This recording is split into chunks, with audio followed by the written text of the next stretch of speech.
Hello दोस्तों, कैसे हैं आप सब। आई होप आप सब लोग बहुत अच्छे होंगे। दोस्तों, मैं एनसीईआरटी पॉलिटी पढ़ा रही हूँ, आज चैप्टर 5 पढ़ाने जा रही हूँ, जिस चैप्टर का नाम है गांव का प्रशासन। चलिए स्टार्ट करते हैं। भारत में 6 लाख से अधिक गांव हैं। उनकी बिजली, पानी, सड़क आदि की ज़रूरतों को पूरा करना कोई आसान काम नहीं है। इसके अलावा ज़मीन के दस्तावेजों का रख रखाव करना पड़ता है और आपसी विवादों को भी निपटाने की ज़रूरत पड़ती है। इन सब की व्यवस्था के लिए गांव का प्रशासनिक ढांचा होता है। दोस्तों, इन्हीं सब चीज़ों के बारे में हम इस चैप्टर में पढ़ेंगे। चलिए आगे चलते हैं। हम एक स्टोरी के माध्यम से समझेंगे कि गांव का प्रशासन कैसे होता है और उसमें क्या क्रियाकलाप होते हैं। ठीक है, चलिए हम चलते हैं स्टोरी की ओर।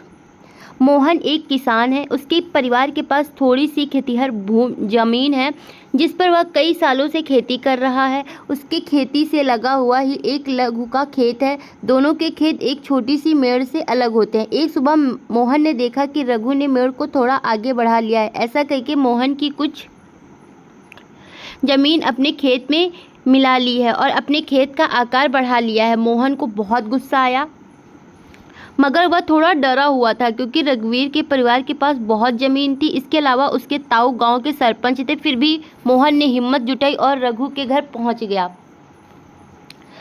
दोनों के बीच कहा सुनी हुई रघु ने तो मानने से ही इनकार कर दिया। उसने मेड़ को आगे बढ़ाया था। थोड़ी देर में ही झगड़ा शुरू हो गया। रघु ने अपने एक मजदूर को बुला लिया। दोनों मिलकर मोहन पर चिल्ला रहे थे। फिर उन्होंने मोहन को मारना शुरू कर दिया। हो हल्ला सुनकर पड़ोसी बाहर आ गए। उन्होंने देखा कि मोहन की पिटाई हो रही है। बीच बचाव करके मोहन को बचाया। मोहन को सर पे और हाथ में बहुत चोट आई थी। एक पड़ोसी ने उसकी मरहम पट्टी की। मोहन के एक दोस्त ने, जो गांव के डाकघर में काम करता था, सुझाव दिया कि उन्हें स्थानीय पुलिस थाने जाकर रपट लिखवानी चाहिए, जबकि कुछ लोग इसके खिलाफ थे। उनको लग रहा था कि बहुत सारा पैसा बर्बाद होगा और नतीजा कुछ नहीं निकलेगा। कुछ लोगों ने कहा रघुवीर के परिवार वाले तो पहले ही पुलिस थाने पहुंचे जा चुके हैं। काफ़ी विचार विमर्श के बाद अतः यह निश्चय तय हुआ कि पड़ोसियों की आंखों के सामने यह घटना हुई है तो मोहन उनको लेकर पुलिस थाने जाए। दोस्तों, अब देखते हैं कि पुलिस क्या करती है। पुलिस थाने का क्षेत्र। थाने के रास्ते में एक पड़ोसी ने पूछा, क्यों ना हम थोड़ा और पैसा खर्च करके शहर के बड़े थाने चले। मोहन ने समझाया, बात पैसे की नहीं है, हम इसी थाने में अपना मामला दर्ज करवा सकते हैं क्योंकि हमारा गाँव इसी के कार्य क्षेत्र में आता है। दोस्तों, हर पुलिस थाने का एक कार्य क्षेत्र होता है जो उसके नियंत्रण में रहता है। लोग इस क्षेत्र में हुई चोरी, दुर्घटना, मारपीट, झगड़े आदि की रपट उसी थाने में लिखवा सकते हैं और यहाँ की थाने की जिम्मेदारी होती है कि वहाँ के लोगों के बारे में पूछताछ करे और जांच पड़ताल करे और अपने क्षेत्र के अंदर के मामलों पर कार्यवाही करे। दोस्तों, जो एक गाँव होता है, वहाँ पे उस गांव में अगर चोरी, दुर्घटना, मारपीट, झगड़े आदि होते हैं तो वहाँ पर एक पुलिस थाना भी होता है। हर गांव के लिए एक छोटा सा पुलिस थाना भी होता है। वहाँ के थानेदार की जिम्मेदारी होती है कि वह उस घटना के बारे में जाने समझे, जांच पड़ताल करे, कौन सही है कौन गलत है और उस मामले की कार्यवाही करे। पुलिस थाने में होने वाला काम, पुलिस थाने में कौन कौन से और किस प्रकार से काम होते हैं, चलिए उसको देख लेते। सब लोग पुलिस थाने पहुंचे तो मोहन थानेदार के पास गया। उसने पूरा मामला बताया। उसने यह बताया कि वह अपनी शिकायत लिखित रूप में देना चाहता है। थानेदार ने बड़ी बेरुखी से कहा, उसके पास छोटी छोटी शिकायतों की जांच पड़ताल का समय नहीं है। मोहन ने अपने घाव भी दिखाए, लेकिन थानेदार का उस पर कोई असर नहीं। मोहन हैरान था कि उसकी शिकायत आखिर दर्ज क्यों नहीं की जा रही थी। मोहन बाहर गया और उसने अपने पड़ोसियों को अंदर बुलाकर ले गया। पड़ोसी ने थानेदार को समझाया कि मोहन को उसकी आंखों के सामने ही पीटा गया। अगर वे ना बचाते उसे तो बहुत गंभीर चोटें आती। उन्होंने मामला दर्ज करने पर जोर दिया, अतः थानेदार राजी हो गया। उसने मोहन को अपनी शिकायत लिखकर देने को कहा। थानेदार ने वादा किया कि अगले ही दिन एक हवलदार घटना की जाँच पड़ताल के लिए वहाँ पहुँचेगा। दोस्तों, जो मोहन था वो वहाँ पुलिस स्टेशन यानी कि थाने में अपनी रिपोर्ट लिखवाने गया था, लेकिन थानेदार तो पहले लिख नहीं रहा था। फिर मोहन जब अपने पड़ोसियों को बुलाकर अंदर ले गया तब उसने बोला कि ठीक है, कल एक हवलदार आएगा और तुम्हारी जो घटना घटित हुई है उसकी जांच पड़ताल के लिए पूछेगा और देखेगा। फिर आगे हम चलते हैं। राजस्व विभाग का काम। आपने पढ़ा कि मोहन और रघु में खेत की मेड़ को लेकर जबरदस्त लड़ाई हुई है। क्या ऐसा कोई तरीका नहीं था जिससे वो अपना मामला शांतिपूर्वक सुलझा लेते, या कोई ऐसा अभिलेख यानी रिकॉर्ड होते जिससे यह पता चल जाए कि गांव में किसके पास कौन सी कितनी ज़मीन है? चले पता करते हैं यह कैसे किया जाता है। दोस्तों, ज़मीन को नापना और उनका रिकॉर्ड रखना पटवारी का मुख्य काम होता है। अलग अलग राज्यों में इसको अलग अलग नाम से जाना जाता है। कहीं पटवारी, कहीं लेखपाल, कहीं कर्मचारी, कहीं ग्रामीण अधिकारी, तो कहीं कानूनगो कहते हैं। दोस्तों, जो ज़मीन को नापता है, उसका रिकॉर्ड रखता है, तो उनको अलग अलग राज्यों में अलग अलग नामों से जाना जाता है। कहीं पे पटवारी बोलते हैं, कहीं पे लेखपाल, कहीं कर्मचारी, कहीं ग्रामीण अधिकारी, तो कहीं कानूनगो बोलते हैं। हमें यहाँ ज़मीन का लेखा जोखा रखने वाले कर्मचारी के लिए पटवारी शब्द का इस्तेमाल कर रहे हैं। प्रत्येक पटवारी कुछ गाँवों के लिए जिम्मेदार होते हैं। नए नक्शे और उनके अनुसार बनाए गए खसरे यानी रजिस्टर के विवरण को देखते हैं। पटवारी द्वारा रखा गया गांव के लोगों की ज़मीन का रिकॉर्ड का एक हिस्सा होता है। आमतौर पर पटवारी के पास नापने के लिए अलग अलग तरीके होते हैं और कई कई जगहों पर वह एक लंबी लोहे की जंजीर का इस्तेमाल करते हैं जिसे जरीब कहते हैं। ठीक है। पटवारी किसानों से रघु के खेत को नाप कर देख सकते हैं कि वह गांव के नक्शे से मेल खाता है कि नहीं। अगर वह नक्शे से मेल नहीं खाता तो उसको पता चल जाता है कि मेड़ खिसका कर खेत की सीमा बदली गई है। पटवारी किसानों से भूमि कर भी इकट्ठा करता है और सरकार को अपने क्षेत्र में उगने वाली फसलों के बारे में जानकारी देता है। यह काम वह अपने रिकॉर्ड के आधार पर करता है, इसीलिए ज़रूरी है कि उसको समय समय पर दुरुस्त करते रहे। किसान कई बार फसल बदल देते हैं और उगाने लगते हैं। ठीक है दोस्तों, खसरा कहलाने वाले इस रिकॉर्ड में पटवारी ने नीचे दिए गए नक्शे के मुताबिक सूचनाएं भरी हैं। इससे पता चलता है कि ज़मीन का कौन सा टुकड़ा किसके नाम है। इस रिकॉर्ड और नक्शे को देखकर मोहन और लघु से संबंधित सवालों का जवाब दीजिए।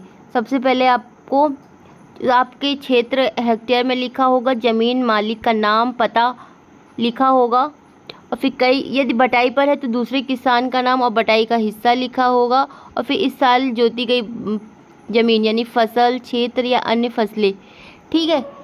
फिर इसमें नाम लिख देंगे, अगर बटाई पे है तो नहीं, कौन सी फसल है, सोयाबीन इसमें कितने क्षेत्र पर बोई हुई है, वो आपको उतना हेक्टेयर पे, ये ऐसे इस टाइप में दोस्तों खसरा होता है।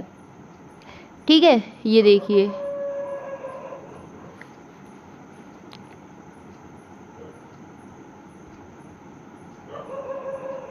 किसानों को अक्सर अपने खेत के नक्शे और रिकॉर्ड की ज़रूरत पड़ती है। इसके लिए कुछ उन्हें शुल्क देना पड़ता है। किसानों को इसकी नकल पाने का अधिकार है। हालांकि कई बार ये रिकॉर्ड आसानी से नहीं मिलते हैं। लोगों को उनको हासिल करने में कई मुश्किलों का सामना करना पड़ता है।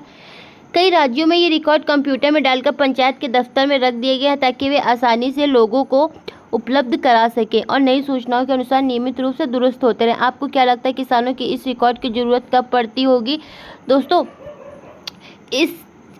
इस चीज़ की ज़रूरत देखिए कब पड़ती है। एक किसान दूसरे किसान की जब ज़मीन खरीदता है तब, एक किसान अपनी फसल दूसरे को बेचता है तब, एक किसान को अपनी ज़मीन में कुआं खोदने के लिए बैंक से कर्ज चाहिए तब, एक किसान अपने खेतों के लिए खाद खरीदता है तब, और एक किसान अपनी ज़मीन अपने बेटे एवं बेटियों में बांटता है तब हमें नक्शे की ज़रूरत पड़ती है।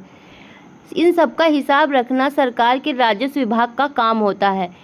इस विभाग के वरिष्ठ लोग इस काम का निरीक्षण करते हैं। भारत में सभी राज्य जिले में बटे हुए हैं। ज़मीन से जुड़े मामलों की व्यवस्था के लिए इन जिलों को और छोटे खंडों में बांट दिया जाता है। जिले के उपखंडों के भी कई नामों से जाना जाता है, जैसे तहसील, तालुका इत्यादि। सबसे ऊपर जिला अधिकारी होता है, इसके नीचे तहसीलदार होते हैं। इन्हें विभिन्न मामलों को निपटाना होता है। वे पटवारी के काम का निरीक्षण करते हैं और यह सुनिश्चित करते हैं कि रिकॉर्ड सही ढंग से रखे जाएं और राजस्व का इकट्ठा होता रहे। तो वे भी देखते हैं कि किसानों को अपने रिकॉर्ड की नकल आसानी से मिल जाए। वे विद्यार्थियों को ज़रूरत पड़ने पर जात प्रमाण पत्र आदि भी जारी करते हैं। तहसीलदार के दफ्तर में ज़मीन से जुड़े विवादों के मामले सुने जाते हैं। जब हम दोस्तों एक नया कानून यानी हिंदू अधिनियम धारा 2005 के बारे में भी हम थोड़ा जान लेते हैं।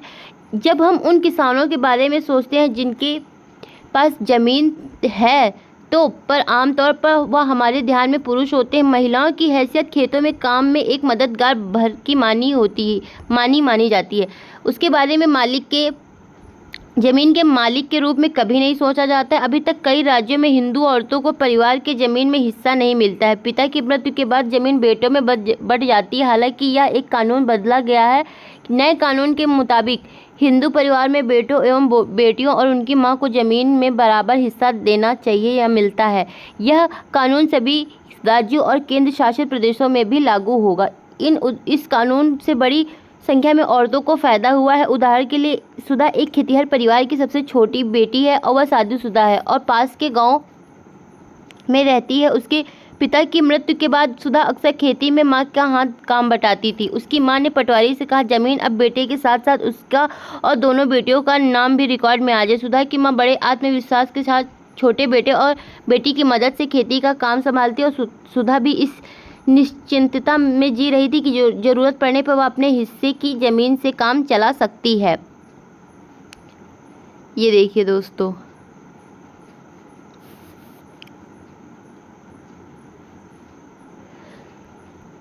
आज के लिए इतना ही। अगर आपको इस चैप्टर का PDF चाहिए तो हमारे टेलीग्राम चैनल को ज्वाइन कर लीजिए, जिसका लिंक मैंने डिस्क्रिप्शन में दे रखा है। अगर आपको हमारा वीडियो पसंद आया हो तो लाइक, कमेंट, शेयर और सब्सक्राइब ज़रूर कीजिएगा। अगर आप हमारे चैनल पर नए हैं तो सब्सक्राइब करना बिल्कुल भी ना भूलें। थैंक यू दोस्तों।